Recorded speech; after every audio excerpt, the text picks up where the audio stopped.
Hiyo tukitoka 3-0 ni sana. Arsenal pale Carabao Cup semi final. Round 2. Hiyo game itakuwa. Nilishawapea kitabu ni ya Carrick, waweke vizuri na waende waangalie tactics za Carrick. Venye anafanya nini? Anafanya subs zake, venye anafanya mambo yake attacking. Venye mpira inapigwa nini unaona? Leo ni commentator ametudanganya. Ball zingine zimepigwa hapo zingekuwa tu Bruno kunya. Lakini si kila angeisema sana. Inakujanga baadaye. Utarudi upate ilishatoka. Iko. Juu sasa mimi Manchester hapana. Kila siku Manchester na Manchester tuingilie kwa Chelsea. Chelsea na Arsenal tumesema hivi ile squad ya Chelsea tutaweka. Nilikwambia tunaanza na Sanchez. Tupatie command first 11 basi. Teke hapo. Tunaanza hiyo tupatie lineup yenyewe unataka ipige Arsenal. Ipige Arsenal. Yeah. Kwa goalkeeper tuko na Sanchez 4-5 tuweke Chalobah Fofana.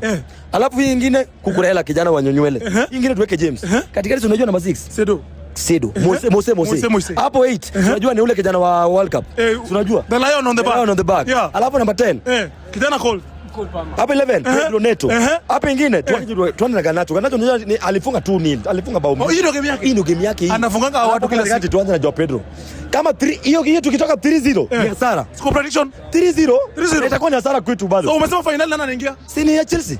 Sisi ni game mapema na Man City. Tupatane full time. Na wana lose final. Chelsea wana lose final. Acha na final kwanza.